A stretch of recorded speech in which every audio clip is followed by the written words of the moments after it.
Y ahí el Papa se dio cuenta de cómo va el pensamiento de la iglesia y cómo la iglesia debe replantearse la nueva forma de evangelizar. Una iglesia que se escucha, que hay diálogo, cambio espiritual. Porque los cambios, Jesucristo hizo los cambios a través del anuncio de la palabra. Totalmente. No fue el anuncio del ritualismo. No, claro. La conversión fue la palabra que lo hizo cambiar. Nosotros tenemos que estar claros que la presencia de los haitianos da un gran aporte al país a nivel económico.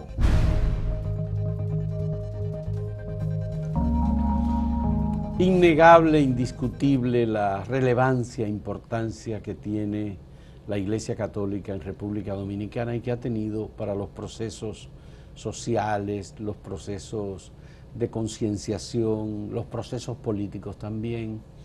Y esta vinculación entre el pueblo dominicano y la Iglesia Católica es muy profunda. De manera que para nosotros nos satisface muchísimo tener a uno de los obispos importantes de la Conferencia del Episcopado Dominicano, el obispo de la diócesis de Nuestra Señora de la Altagracia en Higüey, Monseñor Jesús Castro Marte. Monseñor Jesús Castro Marte ha sido maestro en historia, maestro en ética, maestro en teología, fue obispo auxiliar de la Arquidiócesis de Santo Domingo, fue rector de la Universidad Católica Santo Domingo, fue profesor a tiempo completo en la Pontificia Universidad Católica, madre y maestra, es teólogo y ha escrito mucho sobre la historia de la Iglesia Católica en República Dominicana.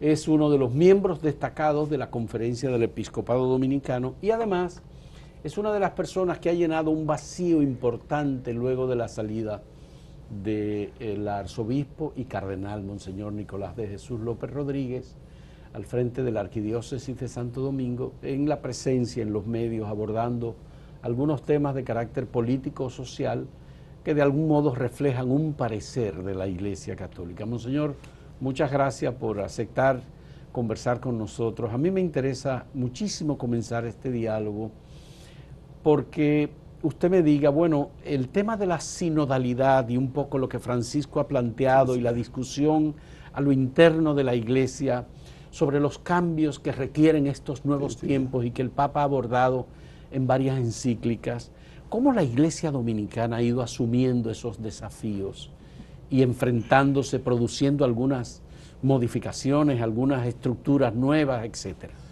Muy bien, quiero agradecerte tu invitación a este programa tan escuchado por el pueblo dominicano, don Fausto. Bien.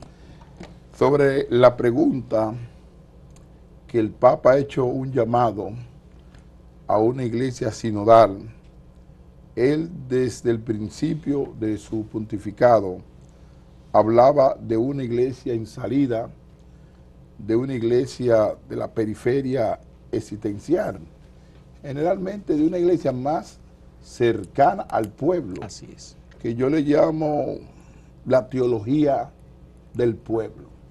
Cómo aplicar una teología más cercana al pueblo. Hay varias razones que el Papa hizo un llamado a esa convocación extraordinaria, a esa reunión de un sínodo de la sinodalidad. Primer punto, yo pienso que el Papa Francisco quería tener una evaluación general sobre el pensamiento de cómo estaba girando la iglesia a nivel mundial. ¿Por qué? ¿Quiénes forman a los laicos y a las laicas? Generalmente lo forman los sacerdotes, los obispos, equipos de formación. Trabajo con congregaciones religiosas, escuelas, colegios, y él quería seminarios, y quería descubrir esa dinámica del pensamiento de la iglesia con relación a su propia iglesia a nivel interno. Y ahí se descubrió muchos elementos, principalmente un elemento ideológico. A veces muchas personas observan a la iglesia desde una perspectiva ideológica, iglesia ideológica. Y el Papa lo que hace una propuesta que la iglesia hay que verle en un sentido eclesial. La iglesia eclesial, y por eso él le llama en ciertas ocasiones los francotiradores, que dentro de la iglesia, a veces con propuesta buena, con propuesta doctrinal sana, lo atacan directamente. Y la intención del Papa no es eso, sino la intención de una iglesia más cercana, más dialogante, una iglesia que hable con el pueblo de Dios, no una iglesia distante a la gente. ¿Y usted cree que la iglesia en República Dominicana ha entendido ese llamado del Papa y lo ha incorporado en su práctica cotidiana? Yo pienso que sí, porque generalmente nosotros que pertenecemos al Caribe somos muy dialogantes y nos unimos a la preocupación del pueblo de Dios. Ahora bien, a veces las ideas no las podemos acomodar y la verdad no la podemos acomodar.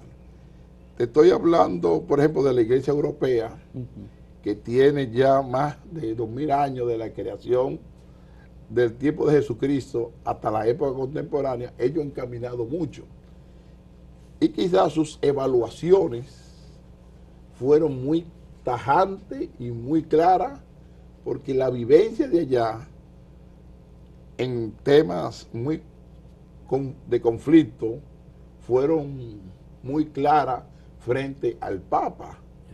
El diálogo, la relación con los laicos, las participaciones de las mujeres en la iglesia a nivel administrativo, ministerial.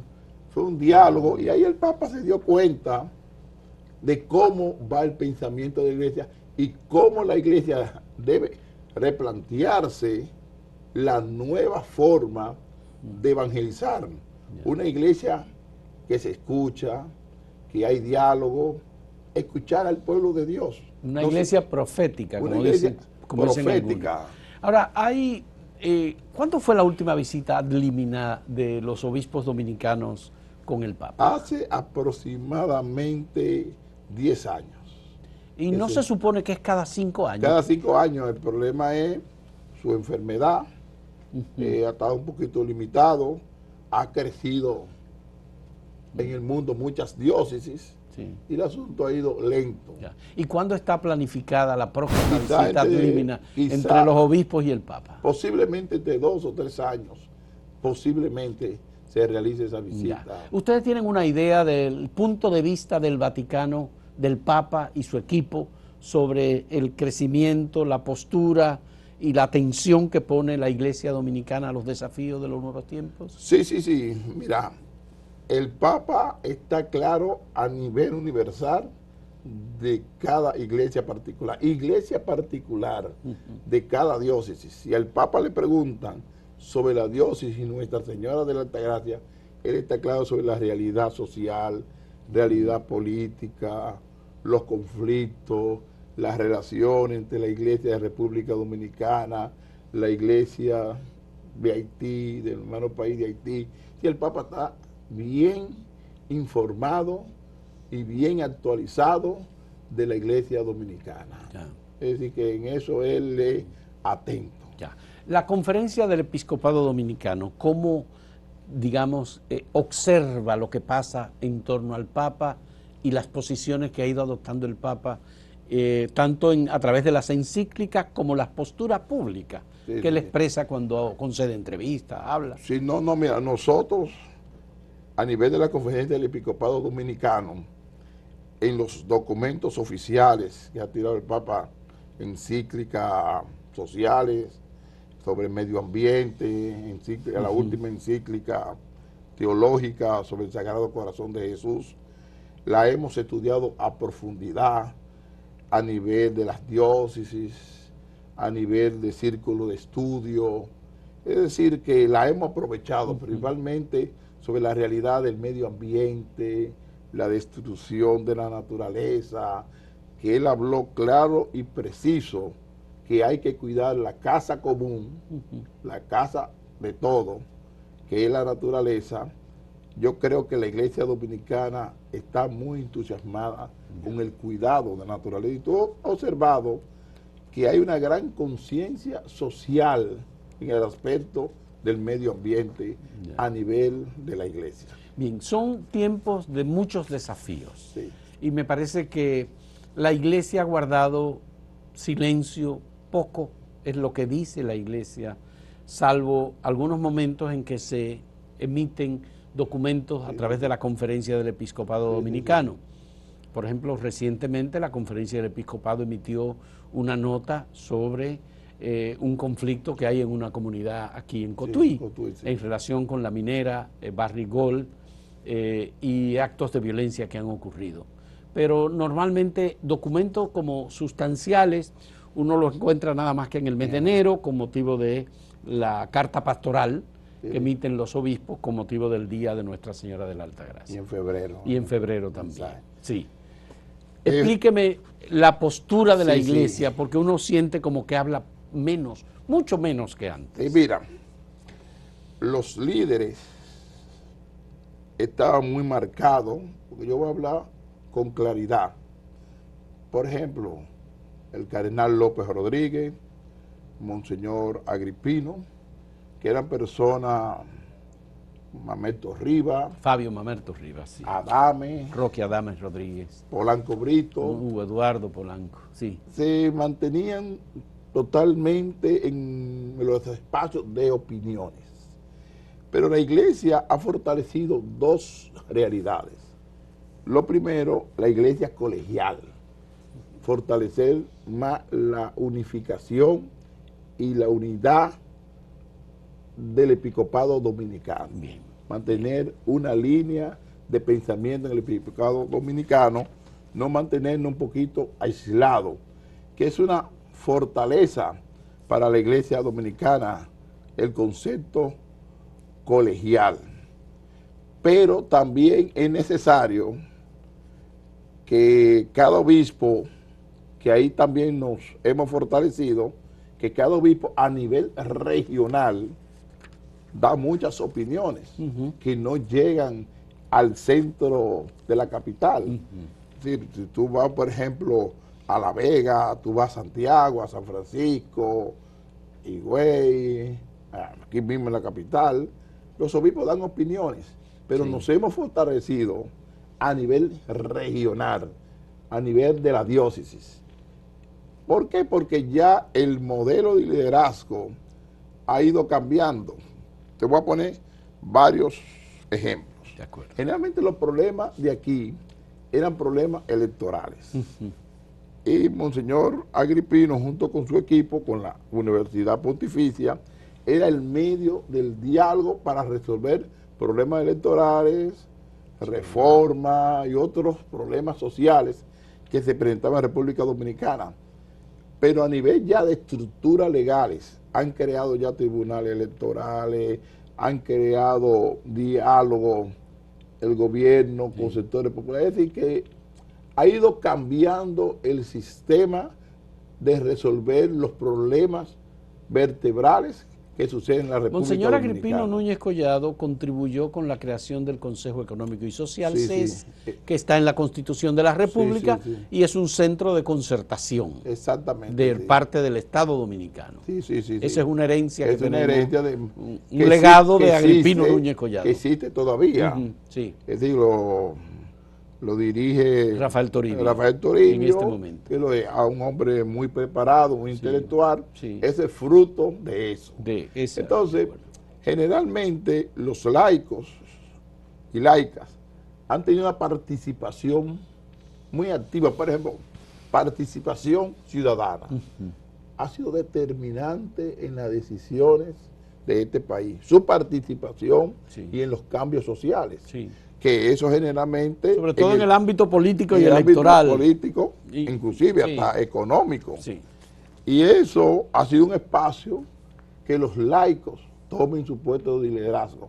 Pero es necesario y es fundamental que aparezcan figuras de decisiones y de liderazgo, no solamente regional, sino también que cubran toda la República Dominicana. Pero poco a poco esos modelos se están recuperando, gracias a Dios. Bueno, tengo la inquietud de que los obispos nuevos que han ido siendo designados y ocupando posiciones relevantes como obispos en diócesis o tanto como obispos auxiliares en Santo Domingo y en Santiago, que son dos arquidiócesis, también son personas como muy conservadores, que no quieren hablar, no están dispuestos a exponerse.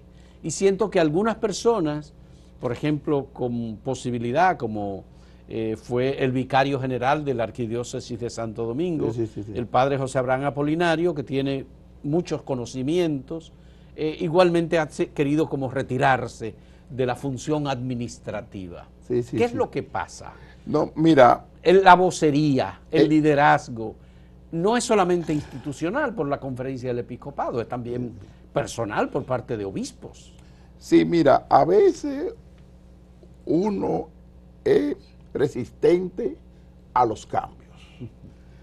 Y el espacio de la prédica dentro de la Eucaristía, de la homilía, generalmente los obispos y los sacerdotes la utilizamos como mensaje de salvación, para la salvación de las almas y también para problemas sociales. Pero existe una realidad que se llama el sistema mediático, las redes sociales, Twitter, todos esos sistemas sociales que uno tiene que darse a conocer porque son informaciones que caminan rápido y la información llega. Lo mismo que decía López Rodríguez aquí en la catedral, que inmediatamente los periódicos lo tomaban y se regaban, también las redes sociales se riegan rápido. Y yo creo que en eso tenemos que actualizarnos un poquito más como iglesia, utilizar los mecanismos de redes sociales, mediáticos y estar en esa realidad, aunque eso tiene sus riesgos, porque una opinión sencilla, un tuit que simplemente pocas palabras puede comprometerse. Pero uno tiene que hacerlo y tenerle riesgo, porque son informaciones. Por ejemplo, un problema social, tú lo resumes en una frase y lo puedes decir, y los periodistas inmediatamente lo asumen y lo tiran en la prensa. Ciertos sectores se han distanciado dentro de la iglesia de ese sistema moderno, que las redes sociales, el sistema mediático, Twitter, redes, Facebook, eso hay que utilizarlo en el proceso. Pero usted es uno de los pocos que tiene evangelización. conciencia, monseñor, sobre eso, y que lo utiliza, y pero que los medios reciben información, declaraciones, que toca aspectos económicos, aspectos sociales, cuestiones políticas, orientaciones. Pocos lo hacen, casi ninguno. Si comenzamos con el Papa generalmente, diariamente, da 2 o 3 tweets. Y aquí, obispos también. Pero los temas tienen que impactar en la sociedad. En la sociedad, claro. Cambios sociales, a nivel tema de salud, tema educativo, tema de seguridad social. Situaciones que sufren en carne propia nuestro pueblo. Y ahí se siente la presencia de la iglesia y la preocupación de la iglesia en los aspectos sociales. Pero tú puedes estar seguro que cada obispo, a través de su homilía los domingos, o en comunidades, en visitas parroquias, tratan esos temas, pero no se hacen universal, porque usan muy poco el sistema mediático. Nuevo, moderno, actualizado. Es decir, el riesgo a dar ese paso. Pero además, hay que darlo. Hay que reconocer que esa fortaleza de esos medios hay que aprovecharla. Bueno, la iglesia tiene el periódico Camino, tiene la revista Amigo del Hogar, tiene las emisoras católicas, que son 6 en todo el territorio nacional. Y me parece que hay una experiencia acumulada. Yo Yo trabajé en Radio Santa María, Sí, yo lo sé. yo trabajé en Amigos del Hogar, yo di clases en el juniorado de los jesuitas. Sí. Entonces, bueno, pues yo tengo una procedencia muy vinculada a la iglesia. Pero cuando se trata de reflexionar sobre estos temas, no siento que haya nadie interesado. Y me preocupa. No, yo te repito, se hace, pero no llega a los medios que tiene que llegar, porque tienen que utilizar las nuevas herramientas de rapidez para que llegue, por ejemplo, al Caribe, llegue a este programa, llegue a Acento. Una vez hay personas especialistas en eso. Mira la opinión de tal párroco, mira la opinión de tal sacerdote, de tal obispo, y eso hace noticia. Claro, por supuesto. Principalmente con problemas vertebrales y sociales y religiosos de la República Dominicana. Así es. No es que hemos perdido el sentido profético, sino que el método quizás no hemos dado el paso a los mediáticos. Bien, ojalá que de esta reflexión y de esta conversación pueda surgir alguna propuesta que replantee el tema de la inserción del liderazgo católico orientador sobre aspectos que son esenciales para la vida pública. Pero tú puedes estar seguro que todo eso se está revisando y los métodos cambiarán y la resistencia al cambio yo creo que la vamos a olvidar. Y vamos a tirarnos en las redes y en los tweets. En el próximo segmento vamos a ver un aspecto importantísimo porque hay una competencia. Por ejemplo, católicos versus comunidad evangélica. Y cómo eso se está manifestando de acuerdo con una encuesta en Hogar, que es la última que se ha hecho en República Dominicana. Yo le tengo algunos datos y quiero hacerle, a propósito de eso, cuando volvamos, algunas preguntas. No hay problema. Bien, volvemos en un momento en este diálogo con Monseñor Jesús Castro Marte, obispo de la diócesis Nuestra Señora de la Altagracia, que tiene su sede en Higüey, donde está la Basílica de Nuestra Señora de la Altagracia. Volvemos en un momento.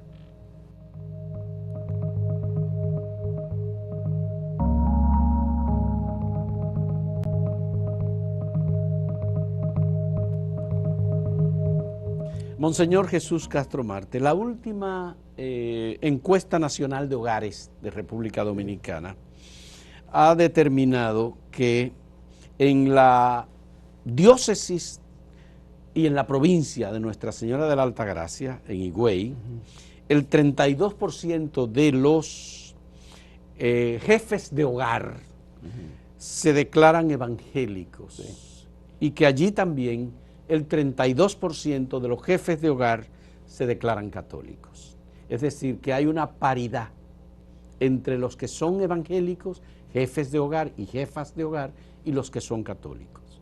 La realidad hace algunos años era muy distinta.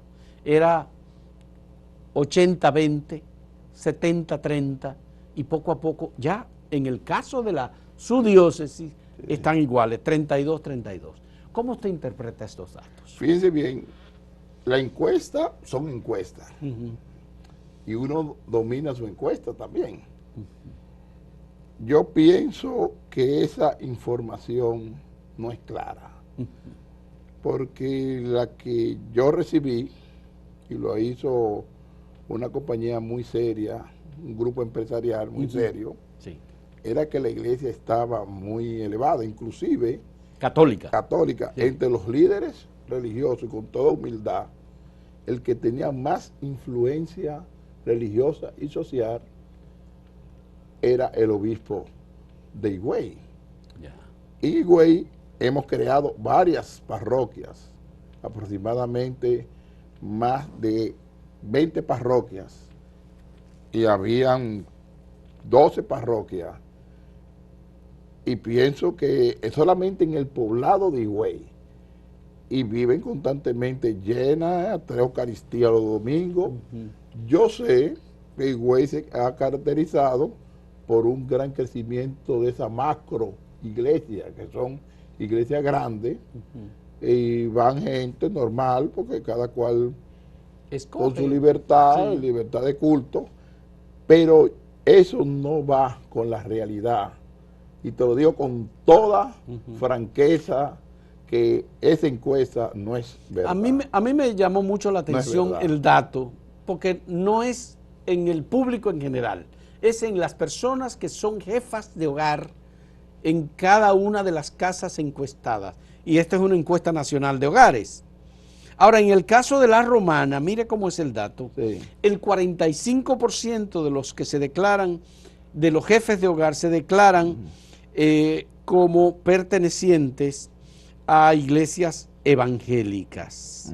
Y solo un 27% en La Romana dice ser jefes de hogar católicos. Sí, sí. Eso es también preocupante. No, Muy mira, preocupante, sí, sí. sí. Para mí no es preocupante porque eso no tiene relación con la realidad. Ya. Bien. Te explico varios motivos. En los barrios más de la periferia de La Romana se han creado aproximadamente hace de 5 años de adelante 5 comunidades parroquiales. Ya. Que La Romana como La Romana como pertenece a la diócesis de la Altagracia. de la Altagracia. Ya, bien. Y hay un gran crecimiento de la fe. Si yo quiero, ¿quién fue el mago que hizo esa encuesta? Porque la realidad de esa encuesta no es la realidad de la Iglesia Católica. Es una encuesta que pertenece, digamos, la hace la Oficina Nacional de Estadísticas, con profesionales seleccionados en este tipo de estudios. No, inclusive, y mira, no es la población en general. Yo le estoy diciendo que el dato específico es los jefes de hogar, los que se declaran jefes y jefas de hogar. mire, la encuesta generalmente que vienen y la información de grupos empresariales que han hecho con relación a otras situaciones, incluyendo también las religiones, la Iglesia Católica en la diócesis entera está en un 68% de aceptación. Por eso me 68. extraña Sí, claro. mucho esa información. Ya. Es decir, que eso no va con la realidad. Rápidamente eclesiástica. le doy otros dos datos. Uno es de San Pedro de Macorís, Sí. en donde el 30% de los jefes y jefas de hogar se declaran evangélicos y un 34% se declaran católicos. Sí. Y entonces nos vamos a otra provincia, que es la otra que tengo el dato, Samaná, en donde el 39% se declara evangélicos y un 40% se declara católicos. Sí, sí, sí. Sí, esos son los datos de esta encuesta nacional de hogares. Sí, sí, yo Y entiendo. es de los jefes de hogar. Ahora bien, hay la preocupación porque hemos visto que en la promoción, la propaganda, la creación de concilios y otras iglesias, digamos, del mundo cristiano, pero Sí, evangélico, sí, sí, sí, sí. hay una liturgia y hay una Sí, sí, manera sí, sí, sí, de sí. actuar muy en tono con lo que fue el movimiento carismático Sí, sí, hace sí. ya en la Iglesia Católica Sí, sí. unos cuantos años. Sí. Digamos que se concentraba en la Casa de la Anunciación, Sí, que sí, tenía gente relevante como el padre Emiliano Tardif y que eran, digamos, un tipo de dinámica litúrgica incluso, Sí, sí, sí, sí. muy animada y muy Sí, sí, sí. reavivante. Río de agua viva, Sí, decía. sí, sí. Usted lo sabe. Lo conozco. Sí. ¿Hay que hacer en la liturgia católica algún cambio? Mira, generalmente, del principio, cuando la iglesia comenzó su estructura organizativa, se creó lo que se llama el modelo parroquial, que era el modelo rural. La parte urbana, aunque existan parroquias, centros parroquiales, pero hay que buscar otras modalidades que no sean parroquias. Por ejemplo, la renovación carismática en el Espíritu Santo, en la capital tiene 2 centros de concentración, de acopio de la gente, la Casa de la Anunciación, después la Casa de la Renovación ahí en el Sánchez Quisqueya. Y yo pienso que eso da resultado para no colocar a la gente con una rigidez tan fuerte parroquial, con una estructura, sino abrir centro de evangelización, centro de espiritualidad, aunque uno mantenga el rito de la Eucaristía, el rito de los no de los sacramentos, porque no son parroquiales, que haya movilidad de prédica, de laicos predicando, y que haya un cambio un poquito de mentalidad, manteniendo nuestra tradición de ser católico. Y no es simplemente tener estructuras parroquiales, aunque sean necesarias. Hay que abrirse a otras modalidades, a encuentro de masa, medir masa, porque eso es muy necesario. Tratar de hacer cursos de formación constante en las parroquias, y porque la parroquia llega a un momento en que se produce un cansancio pastoral.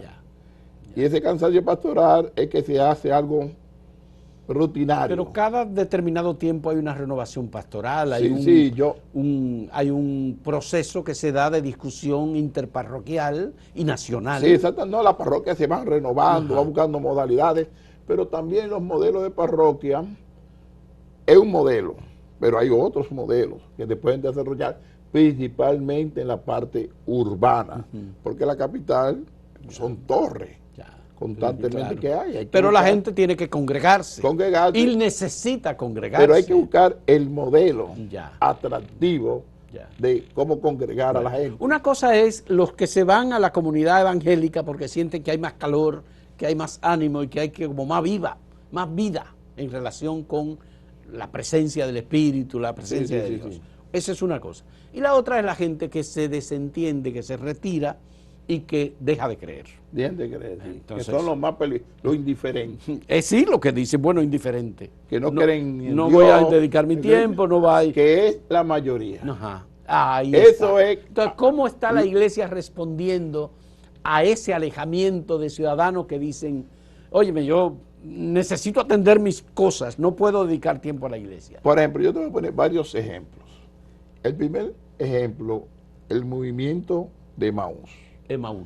Está trayendo a hombres y mujeres, familias enteras, que ni creían en Dios, estaban distanciados de la iglesia, y tú vas a una parroquia y aparecen miles de personas vestidos con camiseta azul, alabando al Señor, y el testimonio que dan estas personas te dice, yo aproximadamente tenía 20 años que no visitaba un templo.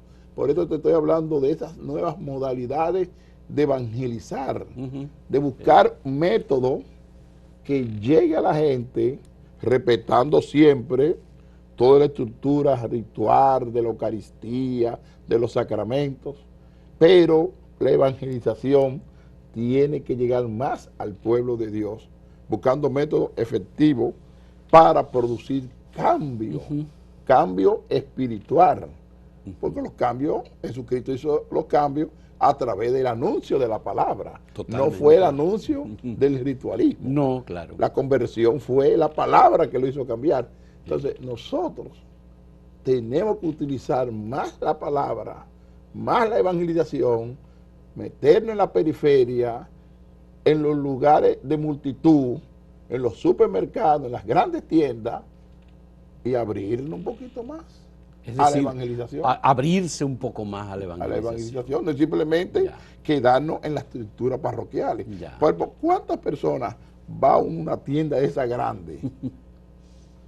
¿Hay espacio para celebrar una Eucaristía en esta tienda? ¿Por qué no se puede celebrar en esa tienda grandísima? ¿Por qué un sacerdote no es capaz de sentarse a confesar en esa tienda? Son modalidades. Sí. Pero lo que vemos es que incluso personas famosas de la música, con mucha popularidad, los urbanos, cada vez que uno de estos jóvenes decide dar un paso hacia una iglesia, lo hace hacia una comunidad evangélica y no hacia la iglesia católica. El asunto de la estructura. Tú sabes que la iglesia católica tiene una estructura muy jerárquica, muy organizada.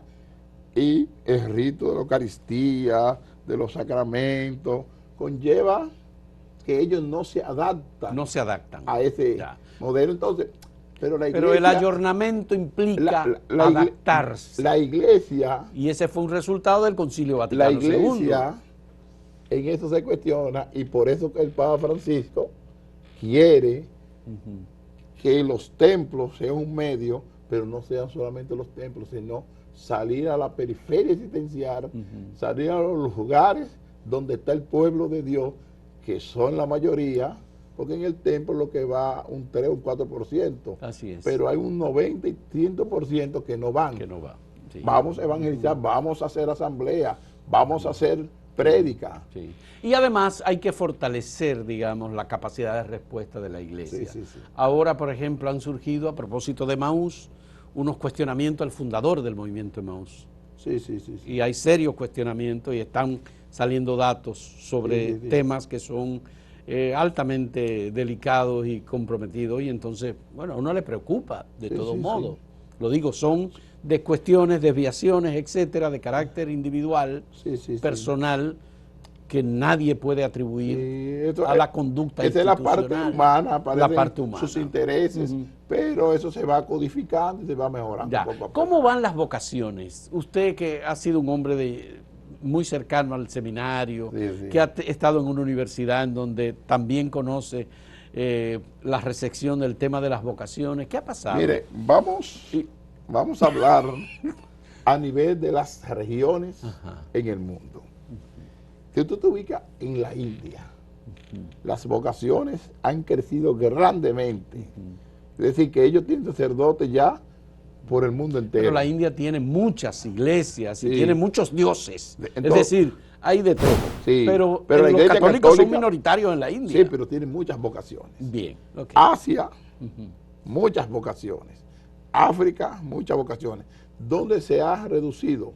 En Europa, América, Estados Unidos, Alemania, en estos países donde el secularismo, el materialismo ha crecido, inclusive hasta el aspecto educativo.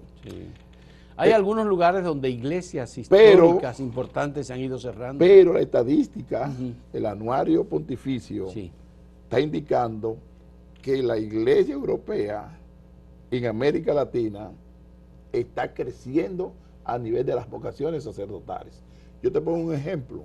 Allá en Higüey, el seminario menor, aproximadamente tenemos 18 seminaristas. Está lleno. 18 seminaristas, que es el bachillerato. Ahora esos 6 van a lo que se llama al prefilosofado y después van al seminario mayor. Así que estamos en crecimiento. Igualmente en la capital hay bastante. En el seminario mayor, aunque ha bajado en los años 80, eran 250 seminaristas, ahora hay 100 seminaristas. Así que ha ido bajando.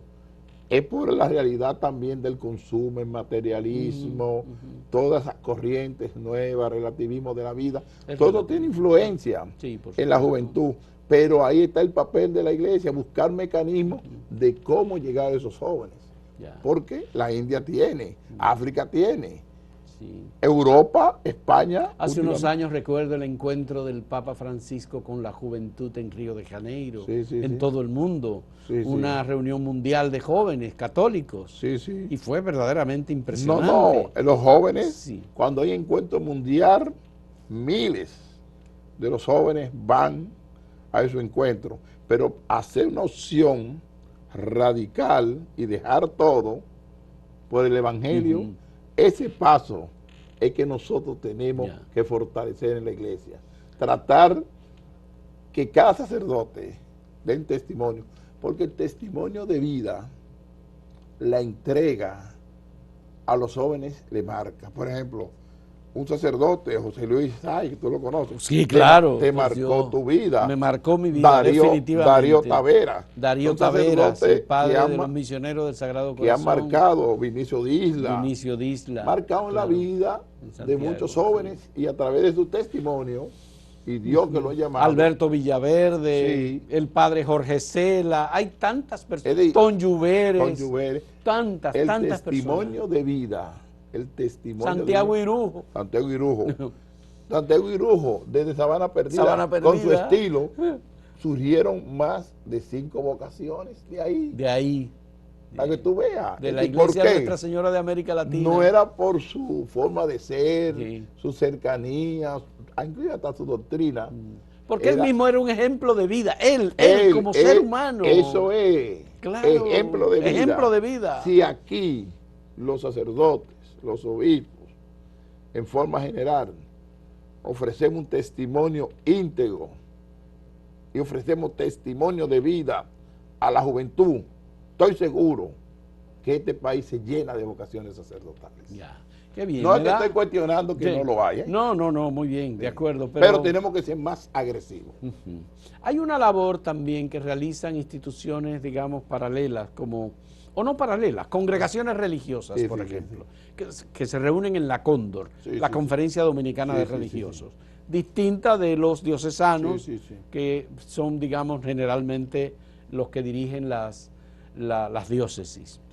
Pero también hay otras instituciones educativas que realizan una labor, educación técnica y en educación formal, educación secundaria, educación primaria, educación universitaria, las universidades. Son muchas las universidades, usted fue rector de una. Aquí en la capital hay ¿cuántas universidades católicas? La Pontificia Universidad Católica, Madre y Maestra, la Universidad Santo Domingo, Católica Santo Domingo. Y hay el Centro Poveda también. Bueno, y el centro Poveda, que es una universidad. Y están los jesuitas también. Que dirige Dinora García Romero. Sí, muy buena, muy buena. Excelente. Y los jesuitas también, el Centro Bonó. Y el Centro Bonó también. De manera que son muchas instituciones que realizan una labor verdaderamente importante y con impacto. Oye, un detalle.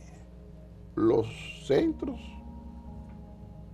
católicos, escuelas públicas, que gracias a Dios, que a través del convenio muchos colegios que eran de clase media, alta y alta, han pasado al sector público, permanecen totalmente llenos. Por ejemplo, John Higüey, todos los colegios católicos, todos, no hay espacio. No hay espacio. Es decir, que a nivel de educación, el pueblo de Dios confía en la formación que está dando la iglesia al pueblo de Dios. Tenemos la juventud en nuestras manos.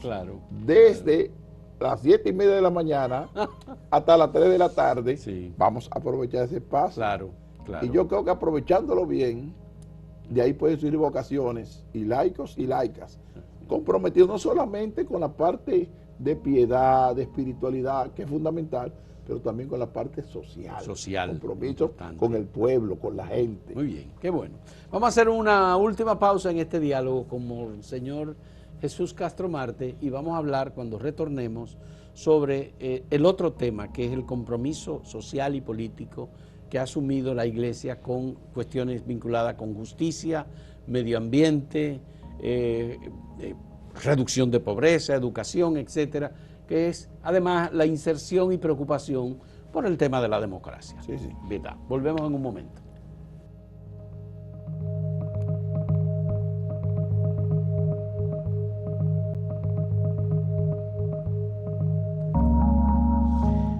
Monseñor Jesús Castro Marte, ¿hay un alejamiento o una cercanía de la Iglesia con los temas de la responsabilidad política, el buen gobierno, la justicia social, un proceso de enriquecimiento, digamos, de las comunidades, solución de problemas materiales, puentes, caminos vecinales, carreteras, violencia social, delincuencia?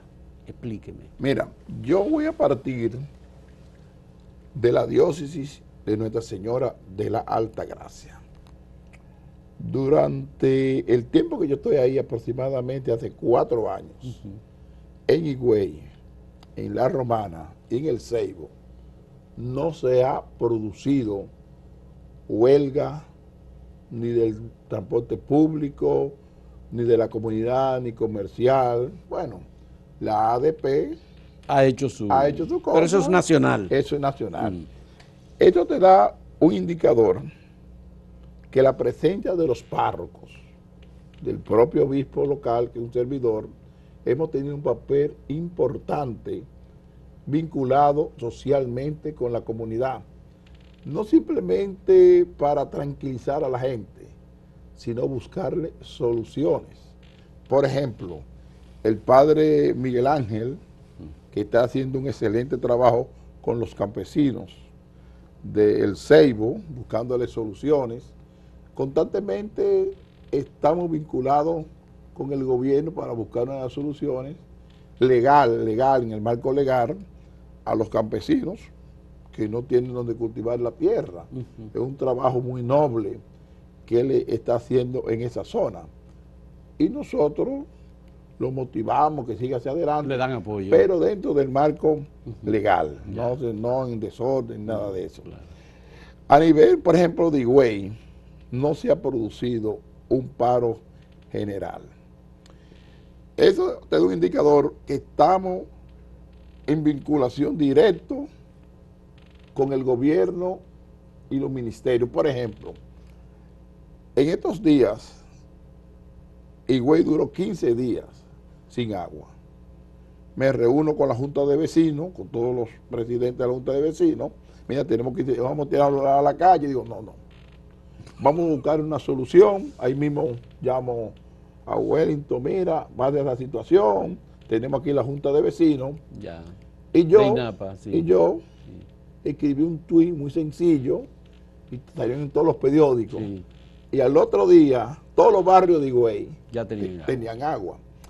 Es decir, que nosotros un barrio que tenía muchísimo tiempo amenazado por los dueños de esa propiedad porque lo habían invadido, 5,000 personas. Tiene escuela, tiene cuarteles, eso. Y esa gente vive en mi oficina, tenemos miedo de un desalojo. No, llamo al señor presidente, le explico la situación y el señor presidente lo asume con mucha seriedad. Mira, no en el espacio político, para no mezclar una cosa con otra, a nivel social, cuando uno le presenta un problema claro al señor presidente, que tiene que ver directamente con problemas de Estado en la región este, él me lo ha resuelto. Y ha dado buenos resultados. Por ejemplo, el barrio San Pedro, eso pasó a utilidad pública. Están llegando a un acuerdo con los dueños de esa propiedad para devolverle el dinero, para hacer un trueque, un intercambio, pero ya ese sector está totalmente tranquilo y en paz. Ya. Entonces, eso es un papel que la iglesia está muy unida a la comunidad. Ya. Yo quiero que usted me aclare a propósito de Higüey, porque he ido pensando en esto. Está Nuestra Señora de la Alta Gracia como la imagen, el retrato, la Virgen, la protectora del pueblo dominicano. Pero también parece ser que hay una Nuestra Señora de Punta Cana. Sí, y hay una catedral que han hecho. Sí, una iglesia. Es una capilla. Nuestra Señora de Punta Cana. ¿Es la misma o es otra? No, tú sabes que la iglesia generalmente va creando creatividad con nombres de las vírgenes. Pero es la misma. Es la misma Nuestra Señora de la Alta Gracia. Sí, Nuestra Señora de la Pero Alta le pusieron Gracia. de Punta Cana. De Punta Cana para simbolizar con la región. Ya. Eso fue Monseñor de la Rosa y Carpio. Ya. Que hizo eso. Que es un hombre de allá, de Higüey también. Sí, de Higüey, pero es la Virgen. El obispo emérito. Es la Virgen María. De Santiago. Bien, Sí. es la Virgen María. Bien, Sí. La otra cosa, ¿cómo atiende la diócesis de Higüey a la gran cantidad de turistas que visitan la provincia? Mira, nosotros vamos en la parte espiritual. Generalmente tenemos más de 7 parroquias alrededor de toda la zona hotelera. En la orilla de la playa tenemos parroquia, en el centro de Verón tenemos parroquia, y la atención a los turistas es algo fundamental. El grueso de los turistas que visitan el país, ahí que van. Sí, los sacerdotes van también a los hoteles, y en algunos hoteles tienen capilla. Por ejemplo, Fran Rainieri tiene una capilla muy bonita, Punta Cana. Eso es la Nuestra Señora de Punta Cana. Eso en el grupo Punta Cana. El otro grupo, Azuri, que también tiene otra capilla. Cascana tiene otra capilla dentro de su territorio. Así que hay una atención espiritual a los turistas muy bien. Qué bueno. Es decir, que en eso nosotros nos preocupamos bastante. Luego, la otra presión que ha tenido la provincia de la Altagracia es una gran presencia de la comunidad de trabajadores haitianos. Sí, es verdad. ¿Cómo se atiende y cómo maneja la diócesis la presencia de los haitianos, especialmente en la zona de Verón, que es una zona aparentemente que está muy Sí, con mucha presencia. Mira, es una situación un poquito difícil, porque hay que entender una cosa, ya distanciándome en el sentido del nacionalismo, de la soberanía, que es otra cosa. No, estamos hablando, usted como obispo sí, de la diócesis. Mira, la mano de obra que hay en el este con relación de los haitianos es increíble. Si ahora mismo se paran los haitianos de trabajar en el este, en las construcciones, que son miles de apartamentos y hoteles, hay un atraso de entrega de esa construcción. Es decir, que ellos, a nivel de la mano de obra, afecta la economía, da un gran aporte económico. En eso tenemos que estar claros, que la presencia de los haitianos da un gran aporte al país a nivel económico. Una cosa es que inmigración trate de regularizar legalmente a esos dueños de compañía constructora que contratan a los haitianos para buscar una modalidad y una salida dentro del marco jurídico de contrato, y que cuando terminen el contrato ellos regresen otra vez a Haití. Es decir, buscándole modalidades jurídicas. Bien. ¿Esos trabajadores se congregan? Se congregan, ellos van a misa. ¿La diócesis le da servicios religiosos? Sí, tenemos una... ¿Hay algunos católicos? Sí, muchos. Muchos. En el centro, donde hay más hermanos haitianos, ahí tenemos una parroquia. Ahí hay una parroquia, cuando hay Eucaristía se hace en español y también se lee la palabra en creol para que yo lo entienda, porque generalmente... Y otra situación, en las escuelas, en los centros educativos, también hay bastantes hermanos. No el % que dicen, es decir, no un 80, no. Familias haitianas que van a los centros educativos. Sí, el problema es que hay un problema de fondo, que jurídicamente hay que buscar una solución, no sé cómo. Hay hermanos haitianos que han nacido aquí, se han criado aquí, se han educado aquí, pero no tienen nada de papeles. Ningún documento. Ningún documento, solamente el nombre, el apellido, que se lo inventan, no sé cómo, y lo escriben en la escuela, pero nunca han pasado, no conocen la cultura haitiana. Es decir, dentro del marco... Cuando ellos van a registrar eso a las oficialías del Estado Civil, ¿lo rechazan o es lo decir, registran? hay una ley de la sangre que tiene Haití, que ellos tienen que irse a declarar a Haití. Sí, y ellos no conocen, nunca han visitado Haití. Y yo pienso que aquí entra la dignidad humana. Sí, no es un asunto, explico, de soberanía, de patriotismo, sino una salida jurídica a este problema. ¿Qué vamos a hacer? Los abogados constitucionalistas, los abogados... Pero ustedes han contribuido, ustedes han dado su punto de vista, la pastoral haitiana que existe. Sí, le hemos ayudado, le hemos acompañado, inclusive hemos logrado sacarle acta de nacimiento, pero de Haití. Es decir, vamos a la frontera, vamos a Pedernales y sacan su acta de nacimiento de Haití, porque la constitución de ellos le sigue eso por norma.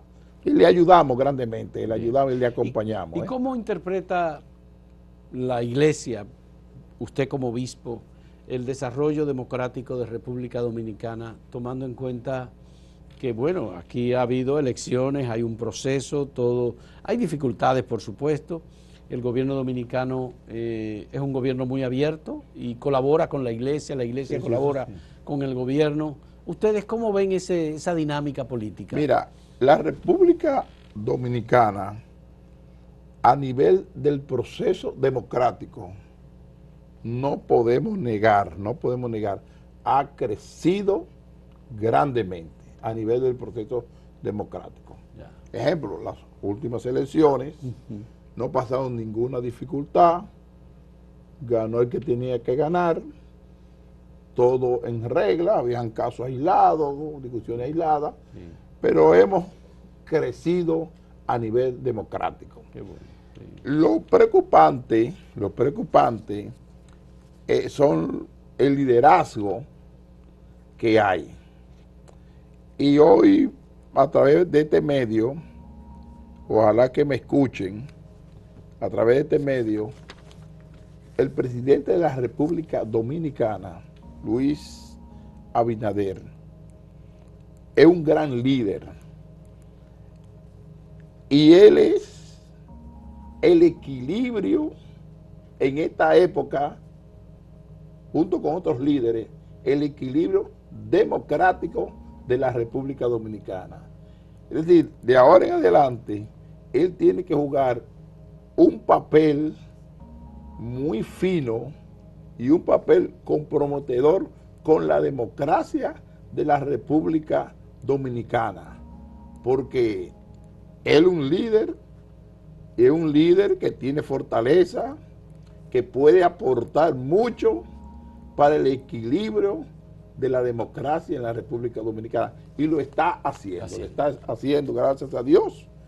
Pero los precandidatos que piensan en el futuro ser presidente ya han comenzado a hacer campaña.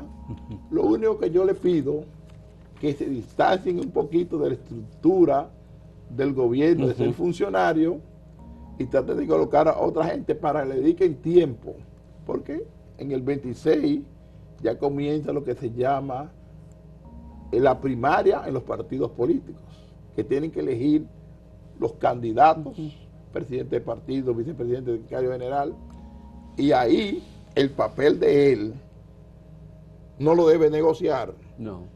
Él es el líder de ese partido. Qué bueno. Y él tiene que ser equilibrado, no señalar quién va a ser, pero agarrar el toro por los cuernos, agarrar el PRM por los cuernos, y eso le toca a Abinader. Le toca a Luis Abinader. Sí, qué bueno. Que esté claro en eso. Sí, de acuerdo.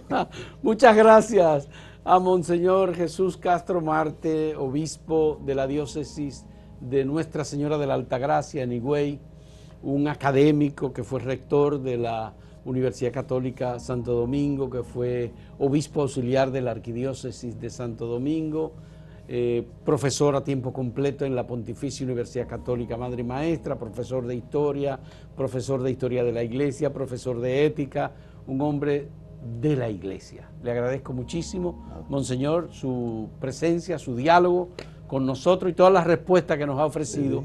Algunas un poco complicadas porque, bueno, estos temas son de consenso. Bueno, en la conferencia del episcopado. Uno dice lo que pueda. Claro, por supuesto.